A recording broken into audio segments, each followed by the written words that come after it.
Canal 9, Bio Bio Televisión, junto a Universidad Católica de la Santísima Concepción y Arzobispado de Concepción.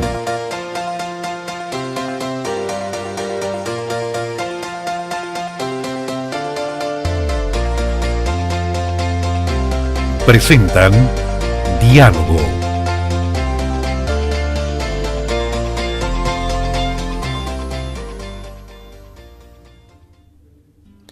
Estamos nuevamente en diálogo con nuestros estudiantes de la Facultad de Comunicaciones. Estamos también con el Canal 9 Regional, con el Arzobispado. Entre todos queremos hacer un programa de televisión que nos ayude a amar más nuestra patria, a conocerla y sobre todo ver de qué manera participamos en ella. Y ahora estamos en pleno 18 de septiembre. Hay mucho movimiento en todo sentido y hemos invitado a dos historiadores para que nos cuente acerca de nuestras tradiciones, acerca del 18 de septiembre, y hemos traído a Mauricio Rubilar, académico de nuestra universidad, profesor de Historia y Geografía, y a don Carlos Ibarra, también historiador, académico de la Universidad San Sebastián. Lo primero que quisiera preguntarle a ustedes como historiadores, ¿qué hacen para el 18? Así que, por favor. Bueno, buenas noches, monseñor. Gracias por la invitación. Directamente yo me voy a ir al campo a celebrar con mi familia. Hacemos 3 días de celebración. ¿3 días? Sí, por mínimo. Ya. Empezamos el 16 y terminamos el 19 viendo la parada militar. Ah, ya. ¿Vienen a Concepción a ver la parada militar? No, en el campo lo vamos a ver, en esta oportunidad. Ah, ya. ¿Sí? ¿Y usted? Yo hago la contraparte urbana, monseñor. Ya. Me quedo en la ciudad con mi familia y también celebramos estos días, estos últimos años. Yo estaba yendo también aquí a la parada militar a Concepción. He tenido un periplo más o menos largo por mi vida laboral, casi un ostracismo griego. 10 años fuera de Concepción. 10 años, sí, ya. estudiando, trabajando, y ahora ya me siento otra vez en casa. Así que corresponde ir a ver la parada militar en la plaza.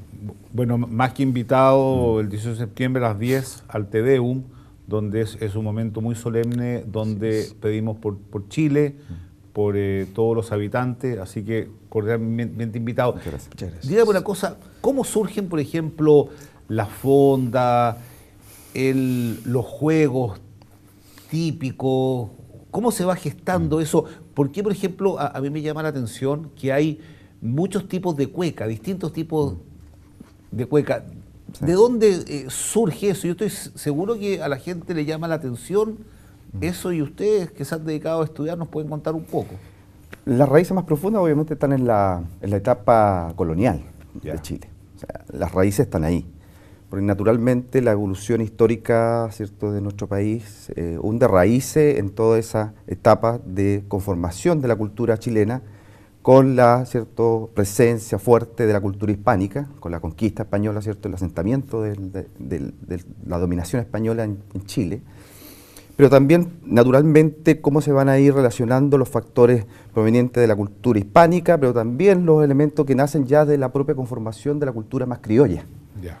Por lo tanto, ahí están las raíces de todas estas expresiones culturales que después, ¿cierto?, se van a proyectar en el tiempo y que se van a transformar post, ¿cierto?, 18 de septiembre de 1810 en festividades de corte nacional. Pero las raíces están en la etapa colonial. Y de ahí viene, por ejemplo, todo lo que son las famosas ramadas, ¿cierto?, las fondas y las chinganas, como se conocían antiguamente. Exacto. Hoy día ya no se utiliza tanto el concepto chingana, No. pero más bien hablamos de fonda. ¿Qué significa las chinganas? La chingana es un concepto más propiamente de la época colonial, que se prolonga a la época ya republicana y que se vincula con una... la chingana es como el intermedio entre la fonda, que es más formal, Ya. más formal, ¿cierto?, más urbana. La fonda es más urbana. Y la ramada, que es propiamente rural, ¿cierto? La ramada, el nombre lo dice, ¿cierto? Es una construcción muy endeble, ¿cierto?, con ramas. Ya. Para al interior de ella desarrollar, ¿cierto?, las fiestas, ¿cierto?, los bailes, beber, qué sé yo, celebrar, etc. La chingana es como una especie de modelo intermedio entre la fonda y la ramada. Pero actualmente se habla de las fondas Ya. o las ramadas. Y siempre fue un ambiente familiar, es decir, el 18 es un ambiente familiar, un ambiente zonal de pueblo, digamos. Claro, porque las raíces como son campesinas, en el fondo, se trató como de compartir. Yo creo que ese fenómeno de la familiaridad probablemente es más del siglo XX, ¿no? Más que del siglo XIX. El siglo XIX era más divertimento, era más ir al campo, buscar un lugar donde entretenerse. Y encuentran estos lugares de paso, que son las ramadas, las chinganas, ¿no es cierto? Y ahí no necesariamente familiar, ¿eh? Porque es un lugar de diversión, de paso. Por eso que durante el siglo XX, con toda esta culturización paulatina que se ha ido dando el concepto de familia, ahí ya como que se tomó esta fiesta más familiar. Era más propio como de las familias de campesinos acomodados, por no llamarle élite, donde se celebra más lo familiar y con un concepto claro de amor por el suelo patrio, por lo que ha vivido Chile desde los albores de la independencia hasta nuestros días. Eso ha sido ya ahora último. Pero en un principio la chingana, la ramada, no, era una cosa muy, muy distinta.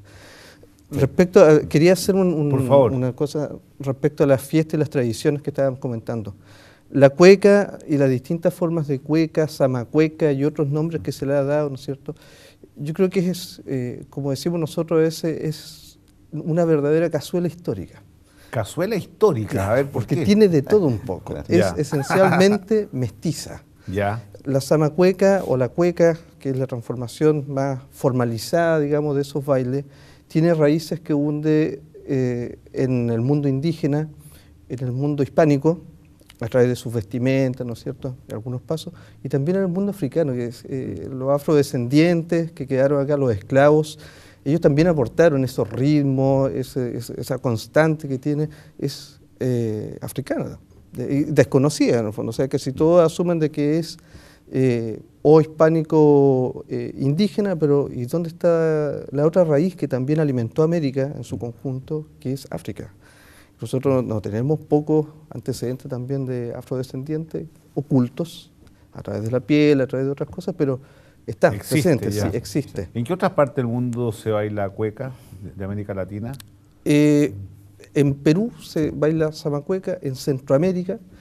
De hecho, se supone que en México y en Centroamérica, a raíz de toda esta explosión del trigo y otros mercados que hubo en el siglo XIX, hubo chilenos que llegaron allá y trasladaron el ritmo para allá. Eso se cuenta, ¿no? Hasta California, en Estados Unidos, donde hubo una colonia de chilenos importante por esta fiebre del oro, del trigo, también en México. Ah, mira. Sí, hay lugares en la costa de México, en la costa pacífica, donde se baila una especie de zamacueca, y que remontando sus raíces e investigándolas descubren de que coincide con la migración de estos chilenos que fueron a buscar fortuna en Estados Unidos.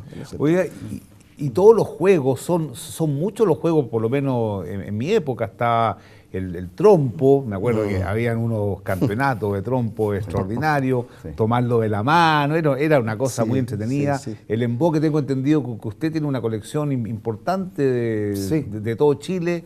Después y de América. Ah, ¿también? Porque el emboque también se juega, digamos, y existe en otros países. Después el otro juego era las carreras de saco, o sea, bueno, está el volantín, está, ¿cierto?, el tejo, ¿cierto? Sí. Bueno, esas tradiciones los jóvenes la han asumido, se han ido perdiendo, en los colegios se va transmitiendo, por ejemplo, en sus propios alumnos. Uno observa cierta, digamos, permanencia de algunos juegos. Otros obviamente ya se han perdido. Ya. Los juegos vienen también de la época, bueno, vienen de origen, digamos, hispánico algunos, ¿cierto? Y durante la época colonial también se desarrollaron con mucha fuerza. Por ejemplo, el tema de encumbrar volantines era una actividad muy, muy seria en la época colonial. Seria, lúdica, ¿cierto? En el sentido de que era muy seria en cuanto a que las personas que se dedicaban a encumbrar volantines eran verdaderos profesionales. Lo hacían ellos. Sí, habían competencias, torneos de volantines. Y se formaba lo que se conocía como las comisiones.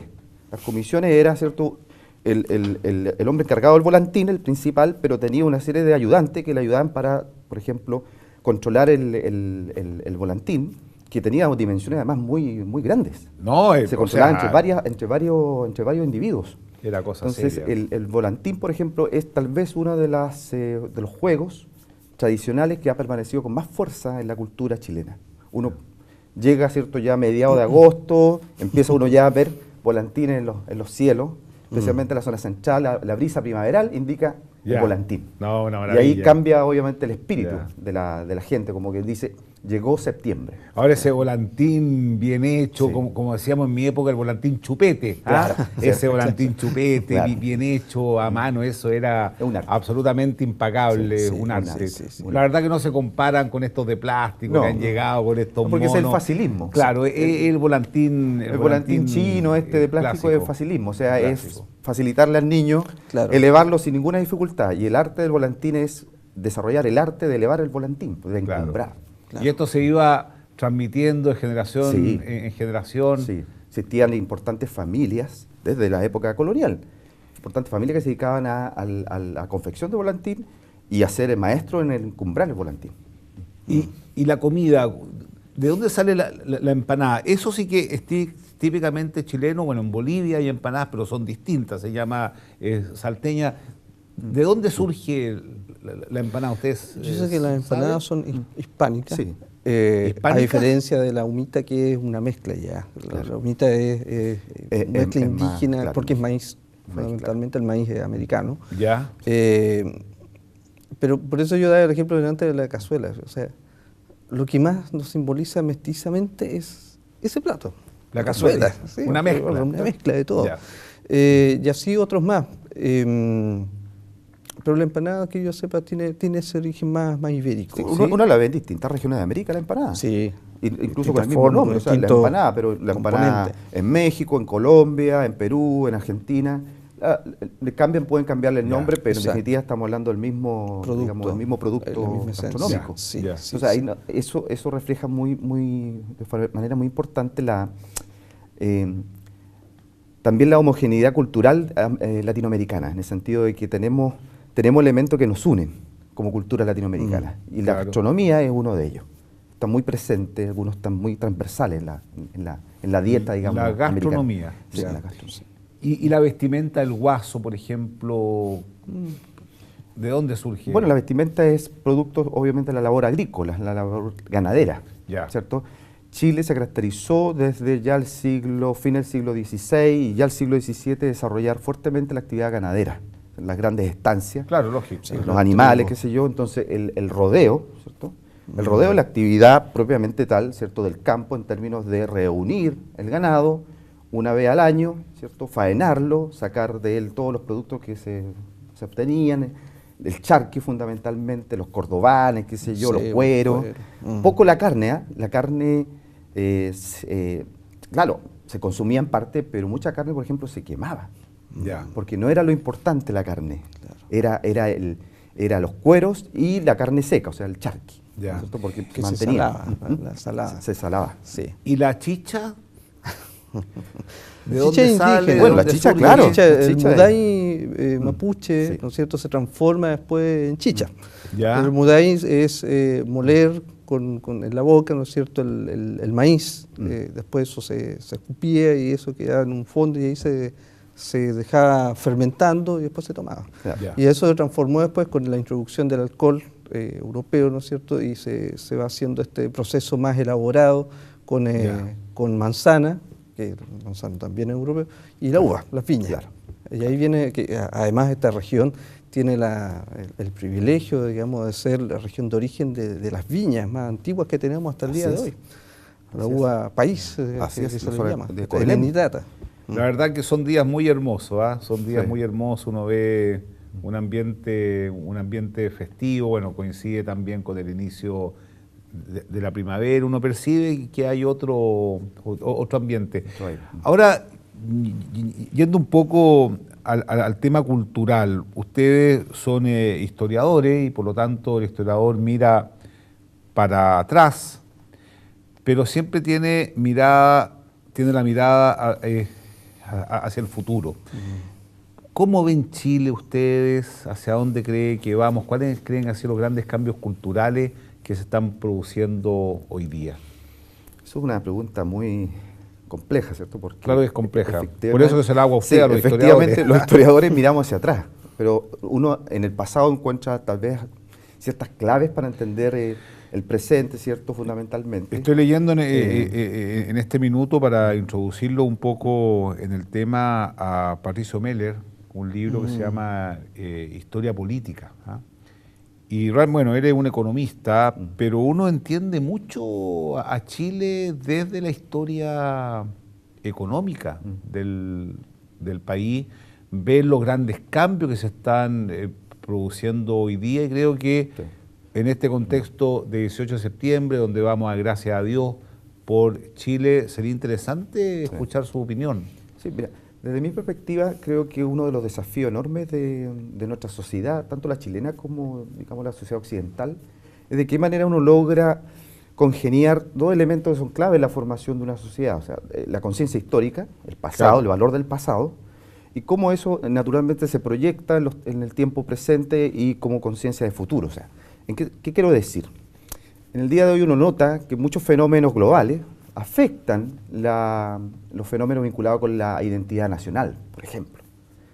Cuando uno mira la historia, ve que la sociedad chilena ha hecho un tremendo esfuerzo en distintos momentos de la historia, ¿cierto?, para construir nación. Sí, claro. Construir sociedad. Claro. Y evidentemente esos elementos, producto de algunos fenómenos que somos parte de ellos, también somos un poco víctimas de ellos, debilitan ciertos elementos propios de la identidad nacional. Ahí hay un desafío. Yo creo que ahí es muy importante, por ejemplo, cómo la sociedad, el Estado, el colegio, la escuela, por ejemplo, logran transmitir, que perduren estos elementos que forman parte de un poco de la esencia del ser chileno, de la cultura chilena. Ahí yo creo que hay un tremendo desafío. ¿Y cuáles serían los elementos más sustantivos de la tradición chilena, en su opinión?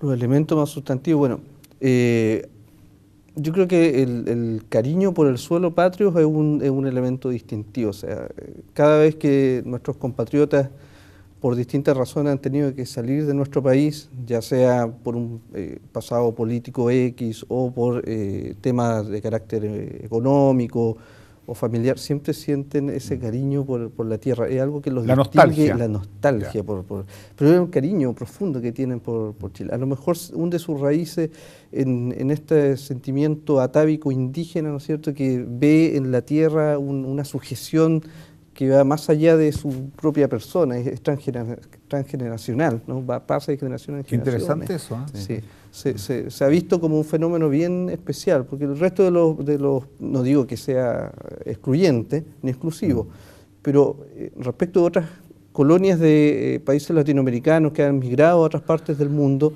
el chileno destaca mucho por su patriotismo, ¿no? Nos han enseñado desde chico el amor por la bandera, por los símbolos patrios, por el himno patrio, eso de ver, aunque puede sonar, ¿cierto?, el tema del himno patrio cuando se canta en los partidos de fútbol, se corta el himno y la gente sigue cantándolo. Eso es algo especial, que nos distinga seguramente de otras nacionalidades. Y eso es producto de nuestra historia también, porque hemos tenido una serie de vicisitudes a lo largo de nuestra historia que nos hacen querer más el suelo, terremotos, maremotos, en la zona aquí ni hablar, pestes, guerras, y particularmente yo creo que aquí en la zona de Concepción, de la frontera, como se le ha conocido y se está recuperando ese nombre, la frontera penquista, es más fuerte ese sentimiento, creo yo, particularmente por el suelo patrio. Ese es uno de los elementos fundamentales. Sí, hay unos elementos ahí que muchos autores concuerdan que el carácter chileno está muy marcado, como bien dice el colega, por ejemplo, el elemento telúrico. Pero no entendamos telúrico el movimiento de tierra, sino que el telúrico, las fuerzas telúricas, o sea, la fuerza de la tierra, de esa raíz que el chileno tiene, se vincula estrechamente con su paisaje. O sea, el chileno, especialmente el chileno que sale, como se dice, por distintas razones, tiene un concepto, tiene un elemento que lo ata a su tierra. Entonces, el tema de la tierra, el tema telúrico, el paisaje, temas vinculados, ¿cierto?, con las propias fiestas, ¿cierto? Ya. Estamos a Bueno, en puerta del todas 18, partes entonces, se celebra el 18 claro, en todas partes hay del una mundo, se juntan los identificación chilenos. muy fuerte Exacto, con los sí. símbolos, Ya. ¿cierto? Sí. Con los rituales republicanos, por ejemplo, vinculados con el 18 de septiembre, u otros, digamos, vinculados con la identidad nacional. Vamos a volver inmediatamente. Antes vamos a hacer una pausa. Escríbanos a @pdiálogo. Este es su programa y nos interesa saber lo que usted opina. Volvemos en unos segundos.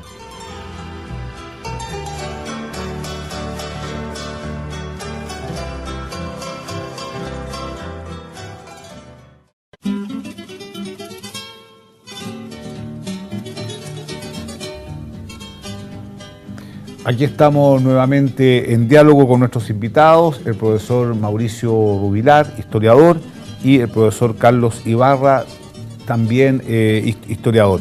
El 18 de septiembre se celebra en todas las diócesis de Chile el solemne Te Deum, donde preside el obispo del lugar, están todas las autoridades.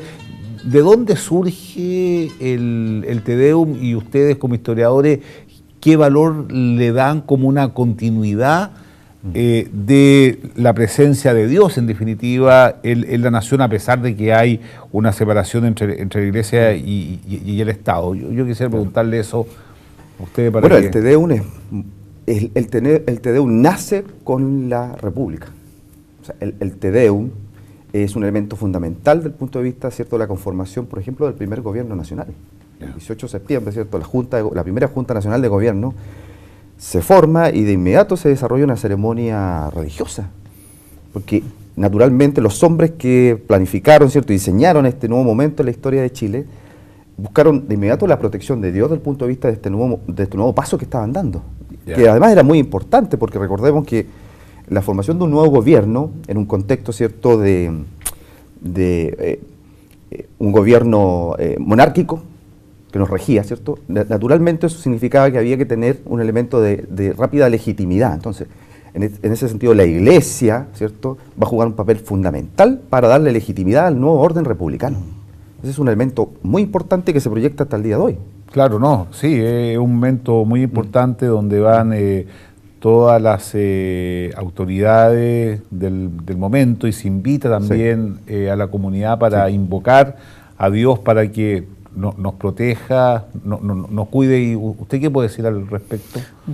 Don José Miguel Carrera, nuestro héroe patrio para algunos, para otros decían que era muy monarquista en alguna de sus ideas, un tema de discusión que divide hasta el día de hoy. Nuestro higienista y carreño fue el que pone el Te Deum como ceremonia de a ti Dios, ¿no es cierto?, de bendecir esta nueva patria que está surgiendo. José Miguel Carrera destaca por su radicalidad en el proceso de separación de la corona hispánica. Si bien en un primer momento él habla de consensuar un poco el tema para que no se generen rupturas tan fuertes, ya hacia 1811 se empieza a dar este primer Te Deum, ¿no es cierto?, en nuestra historia, y de ahí en adelante ha seguido, porque la República, ya cuando se conforma después de la independencia, el 18 de septiembre, une Iglesia y Estado. Claro. ¿Ya? Como una herencia que queda desde tiempos coloniales. Claro. Hay que considerar que estar prácticamente 4 siglos, 3 siglos, ¿no es cierto?, bajo una imposición cultural hispánica, esa huella queda, no es fácil borrar esa herencia cultural, hay que adaptarse a los nuevos tiempos. Y eso yo creo que fueron muy preclaros estos sujetos, en virtud de que muchos eran partidarios de la Revolución Francesa, por ejemplo, eran partidarios de los montañeses, de los jacobinos, que son de ideas rupturistas con la Iglesia. Claro. Separar la Iglesia del Estado. Claro. Para esos tiempos ya se estaba creando un registro civil en Francia, porque esas ideas perfectamente pudieron haber llegado a Chile antes, Claro. pero no. Para conservar la herencia hispánica de una profunda raíz cristiana, se mantiene también esta ceremonia. Y la Iglesia tuvo en esta unión del patronato eclesiástico, esa unión hasta cuando la separación definitiva en 1925. Claro. O sea, Aunque el Te Deum ha continuado y también la Iglesia sigue prestando. Hay un un gran dato bien servicio. interesante con respecto a ese vínculo entre fiesta republicana y el vínculo, ¿cierto?, con la religión, con la fe católica. Las primeras, por ejemplo, el establecimiento del primer Congreso Nacional, 1811, bueno, parte con una ceremonia eclesiástica. Exacto. la primera vez que se enarbola el primer pabellón nacional, la primera bandera nacional, se hace en Corpus Christi.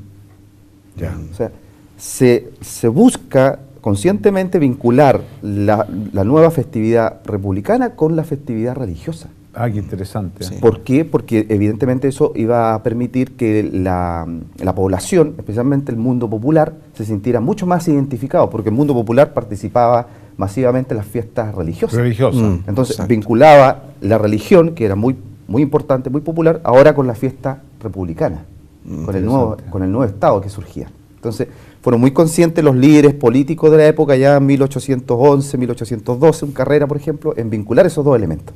Claro. Pero, Entonces, y eso se fue, cierto, proyectando en el tiempo. pero hubo un tema ahí también, porque el púlpito fue usado para ambos bandos. Para la iglesia de la época recibe órdenes desde el Vaticano, en el fondo de sean leales al rey. Entonces, también acá hay obispos que son nombrados por la nueva república, que sean partidarios de la nueva república. Claro. Y se produce ahí un enfrentamiento que va a durar unas décadas, digamos, hasta que finalmente la iglesia chilena se vuelca a la patria chilena, a la república nueva. Entonces se generó esa tensión, ese movimiento de tensión entre, bueno, ¿somos monarquistas o somos? Porque nuestra dirección también tiene un aire monarquista, que era el papado, ¿no? El vicario de Cristo. Entonces, ¿cómo hacer esa transición en este experimento político que se está haciendo acá, particularmente en Chile? Pero yo creo que ese es un proceso que se está viviendo todavía en Chile. Yo pienso que ese es un proceso que no ha terminado todavía, porque siempre está, por un lado, una gran religiosidad popular que se ve en las grandes fiestas, donde pasan millones de personas, y por otro lado uno ve un Estado que quiere independizarse cada vez más, digamos, del sustrato cristiano, y eso evidentemente que ha generado una tensión interesante, que puede ser también un signo de madurez, digamos, ya de la manera como uno por de pronto enfrenta el proceso evangelizador, y también por otro lado defiende, en el buen sentido de las palabras, estas raíces cristianas que tienen que ver con la justicia, con el valor de la vida humana, con la fraternidad, que son experiencias que se están perdiendo hoy día. Ahora, volviendo un poco a la contingencia, ustedes como historiadores, ¿cómo ve Chile usted? Como historiador, pero además como una persona que celebra el 18 en el campo. Hay un tema que generalmente algunos historiadores dicen, algunas teorías, la historia es cíclica, dicen, como que vuelven ciertos fenómenos. Evidentemente eso es un poco forzado decir eso, pero sí uno puede apreciar que en ciertos momentos del desarrollo histórico de Chile han habido momentos donde se ha generado, ¿cierto?, como una especie de depresión nacional, o sea, donde empiezan a surgir malestares, ¿no? por distintas razones obviamente de, por ejemplo, desigualdad social, económica, que son reales. Debilitamiento, ¿cierto?, de los elementos culturales, el debilitamiento de los elementos identitarios. Y eso creo que estamos en una coyuntura bastante compleja en este minuto como sociedad, porque somos todos conscientes que hay una serie de fenómenos que están girando en torno, ¿cierto?, a la sociedad chilena, que nos tienen un poco ahí, ¿cierto?, en una situación de desaliento, o por lo menos, ¿cierto?, de sentirse incómodo con respecto al desarrollo del país. Yo creo que ahí hay un elemento que vale la pena reflexionar y tratar de detectar un poco cuáles son las razones de eso. Y yo creo que ahí siempre hay que acudir un poco a la expediente histórico. O sea, lógico, la historia evidente. siempre madre, ¿cierto?, de sabiduría la historia. Sí, claro. La historia siempre va a enseñar. Y en ese sentido uno puede sacar muchas lecciones de momentos que ha pasado Chile. Estoy pensando, por ejemplo, ¿cierto?, a fines del siglo XIX y comienzo del siglo XX, un momento muy crítico en Chile, el momento de la cuestión social, temas vinculados con la desigualdad. De hoy. Por ejemplo, y uno ahí ve que hay elementos que, entre comillas, un poco se repiten en cuanto a, ¿cierto?, que la sociedad, el Estado, los gobiernos no han sido capaces de resolver algunos elementos que son claves para que la sociedad pueda seguir evolucionando de una manera más positiva. Yo creo que también hay que tomar en cuenta que Chile está, respecto de otros países, que nosotros queremos alcanzar el desarrollo al final, ¿no es cierto? Ese es como el objetivo final, ser un país. Y ahí está la pregunta, ¿qué significa el desarrollo? ¿Qué significa el desarrollo? Entonces, se tiene una mirada económica respecto al desarrollo, y por lo tanto estamos viviendo casi los mismos procesos que vivieron las grandes potencias, Inglaterra, pienso en la Inglaterra industrial, en Estados Unidos industrial, que tuvo muchos problemas para poder alcanzar finalmente ese desarrollo. Y está muy relacionado con estamos en tiempos modernos, en tiempos del siglo XXI, pero el fondo de los fenómenos sigue siendo el mismo. Claro, hay crisis social, hay desigualdad, Sí. desde todo punto El de vista. equilibrio entre el Estado y el los mundo, privados. exacto, el mundo eclesiástico etcétera. y el mundo Sí. estatal, Los espacios de la sociedad civil. Claro. Ese es un tema que yo considero que Los en el caso espacios chileno, la intermedios. sociedad civil, la participación. Pero usted tiene la impresión que se han desfigurado los espacios intermedios, que ha perjudicado la participación civil y que recién ahora están saliendo a través de las marchas, de las manifestaciones, etcétera. Es que ese es un aspecto naturalmente que obedece a las dinámicas propias de la coyuntura que estamos viviendo. O sea, las expresiones ciudadanas, como las marchas, las movilizaciones, la toma de conciencia, el empoderamiento, como se dice en el día de hoy. Claro. Es un elemento que está muy presente en el día de hoy. Pero cuando yo pienso en la sociedad civil me refiero más que nada, por ejemplo, a cómo las personas en su ámbito local, en su ámbito más de su barrio, de su ciudad, logran posicionarse y logran imponer algunos elementos propios de su interés. Esta ciudad de Concepción, ¿cierto? Una ciudad con gran conciencia histórica, con gran trayectoria histórica, muchas veces los penquistas pecamos un poco de falta de compromiso con la propia ciudad. O sea, ni siquiera estoy pensando a nivel macro, a nivel de país, que también es muy importante, pero muchas veces a nivel micro hay ahí una falencia desde el punto de vista de esa toma de posición de la ciudadanía. Yo creo que ahí hay una debilidad que además tiene que ver con también esta tradición del Estado y del Estado centralizador, ¿cierto? Yeah. Muchas veces que poco quita la fuerza de que esa sociedad civil logre tener espacios de desarrollo. Yo creo que ahí también hay un tema, digamos, de más larga duración. Como un tema más del enfrentamiento entre centralismo y federalismo que tiene raíces y que se hunde sus raíces acá en Concepción por lo demás, ¿no? ¿Ah, sí? Ramón Freire, Así es. en algún punto quizás hasta el mismo Bernardo Higgins pudo haber pensado así, pero fue Freire el más radicalizado, que pensó crear un Estado federal donde finalmente las comunidades participaron también en la toma de decisiones. Estamos hablando de 1820 Sí, y claro. ahora veo yo que se está recién como haciendo real ese deseo tan antiguo, ¿no? Que participen las comunidades. Claro, pensemos que nosotros tenemos una institución, a lo mejor no le va a gustar mucho al señor intendente lo que voy a decir, pero A ver. nosotros tenemos una institución que es más antigua que la presidencia de la República, que es el intendente. ¿Ah, sí? Pero claro, Mire. el intendente es una autoridad Colonial, monárquica. Sí, exacto. Fue creada en el siglo XVIII por el rey de España Ya. para centralizar y controlar más el poder en las colonias. Y nosotros tenemos todavía intendente, o sea, Lógico, que es el claro. representante ahora, no Sí, del rey, ¿cierto? Sino elegido del por la presidente de la presidenta. República en la región. Entonces tenemos una figura como la intendencia, el intendente, que sigue funcionando con la lógica colonial. Ah, mire. Claro, es el representante del poder central Sí, claro, en la claro. región. Eso es. Exacto. Obedece eso es. al poder central. Eso es. Claro, hemos tenido cambios en el sentido de mayor poder, por ejemplo, para el Consejo Regional, sí. Pero ahí hay un elemento que se prolonga en el tiempo, estamos hablando de más de 2 siglos de existencia de una institución como esa. Oiga, en el tiempo que nos queda, que siempre es caso, quisiera hacerles una pregunta, porque a esta hora nos escuchan muchos adultos. ¿Qué temas le interesan a los jóvenes estudiantes de historia? ¿Dónde tienen su corazón los jóvenes estudiantes de historia? ¿Les interesa la historia política, la historia económica? Sí. Por ejemplo, la realidad del pueblo mapuche. Sí. ¿Es un tema? Son temas, sí. Lo estudian, lo analizan? Sí. A ver, ¿por qué no nos cuenta Sí, un poco? los estudiantes, ¿cierto?, tienen inquietudes muy vinculadas además con fenómenos de raíz actual. Sí. Sí, hay una variable que se ha dado en los últimos años, que es el estudio de las comunidades de donde son originarios los jóvenes. ¿Ah, sí? Sí. O sea, quieren conocerse a sí mismos. Exacto, quieren conocerse a sí mismos, porque actualmente el fenómeno globalizador, ¿no es cierto?, que nos trae desde palabras en inglés, productos en inglés, todo, como que nos obnubila respecto de nuestra propia identidad. Entonces los chiquillos están haciendo muchas tesis sobre de dónde vienen. El barrio tanto, la población tanto, la comuna tanto. ¿Ya? Quieren sentirse como que están construyendo algo también, contribuyendo con algo a su propia comunidad. Entonces hay historias de Coronel, historias de Lota, de la población, tanto. Mira, sí, hay muchas tesis de eso. Sí, y también hay un tema de compromiso social.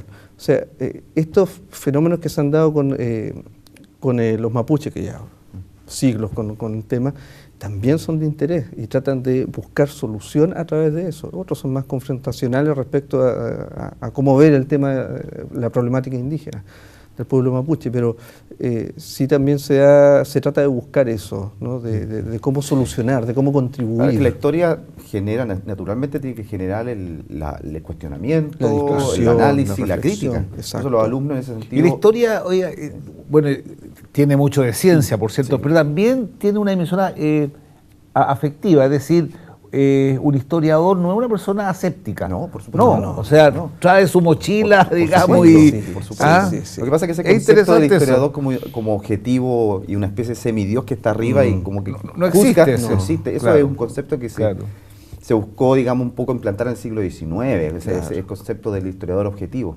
Pero la verdad que efectivamente el historiador trae su mochila, trae sus prejuicios, o sea, claro, lógico, una concepción previa, pero la clave es que como es una ciencia, como ciencia tiene que estar regida por la búsqueda de la verdad histórica, por la rigurosidad y por la objetividad en términos de cierto y la honestidad. A mí me llama... Uno eso le transmite o trata de transmitir a los alumnos. Me llama mucho la atención los alumnos de historia. Una vez estaba en una reunión con ellos y le dije, oye, ¿por qué ustedes estudian historia? Entonces, uno me dijo una respuesta, la encontré genial. Me dice, porque yo siempre soy una persona curiosa. Entonces, yo quiero conocer, quiero saber lo que pasó. Yo lo encuentro realmente extraordinario. ¿Y tienen alumnos, tienen candidatos? O sea, ¿hay todavía jóvenes que quieren estudiar historia? Historia, geografía, o sea... Las carreras son carreras muy, digámoslo así, populares. Ah, qué bueno, ya. Sí, tenemos siempre una buena presencia de alumnos interesados en estudiar y que preguntan. ¿Y el campo de trabajo es los colegios, universidades, es variado, investigación? ¿cierto? Claro. En el caso de cuando uno forma un licenciado en historia, uno lo prepara para la investigación, para transformarse obviamente en un investigador. Para trabajar en instituciones públicas, privadas, pero también obviamente tiene la beta de la docencia. Y eso también lo desarrollan mucho. Ellos se dan cuenta al interior después que les gusta la docencia. ¿Y ustedes siempre quisieron ser historiadores? ¿Siempre? Sí, yo al menos sí, siempre. Sí, es la raíz que tengo seguramente por curiosidad también, la curiosidad que es connatural del ser humano, que trata de saciar esos desconocimientos, ¿no es cierto? Mi padre fue profesor normalista, entonces yo creo que por ahí viene el tema de tratar de ¿Y el campo de de investigación suyo más propio, digamos? Yo investigo acá, la frontera. Ah, en la frontera. Yo investigo la frontera desde cordillera a mar. Me concentro en temas de Coronel, Lota y otras zonas aledañas. De a poquito me estoy expandiendo, pero un gran tema, Yo estoy trabajando el tema de la guerra del Pacífico. Pero la guerra del Pacífico, cómo se vivió en las provincias. Y específicamente estoy trabajando con alumnos, qué sé yo ahí, el tema de cómo se vivió la guerra del Pacífico aquí en Concepción. Interesante. Que fue muy importante la región, ¿cierto? Como la región participó activamente en la guerra del Pacífico. Y ahí puedo decir, por ejemplo, solamente una cápsula, antes que un personaje clave en ese sentido fue el obispo de Concepción de la época, el monseñor Hipólito Salas. Así es. Fue un gran promotor, ¿cierto?, del apoyo al esfuerzo bélico chileno para la guerra. Entonces, desarrolló una labor social muy importante, apoyando, ¿cierto?, y formando grupos de ciudadanos para que trabajaran en función del esfuerzo nacional. Del esfuerzo bélico. Ahí hay un tema muy interesante que hemos trabajado ahí con... interesante. Vale la pena conversar sobre eso. Bueno, quiero agradecerles. Les tengo un regalo. Esta es una encíclica que escribió el Papa Francisco sobre el cuidado de la casa común. Evidentemente que puede ser de gran ayuda para sus clases. Y agradecerle por esta interesante información y les deseo a todos un feliz 18 de septiembre y siempre tengamos una actitud de agradecimiento por la patria que nos vio nacer y que tanto nos ha dado. Dios quiera que este 18 esté marcado por el agradecimiento. Muchas gracias y especialmente a ustedes, y escríbanos @pediálogo porque su opinión nos interesa. Felices fiestas patrias.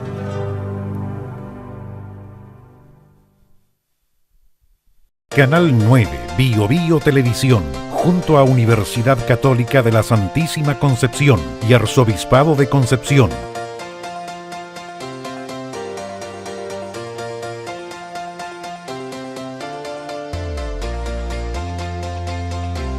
presentaron Diálogo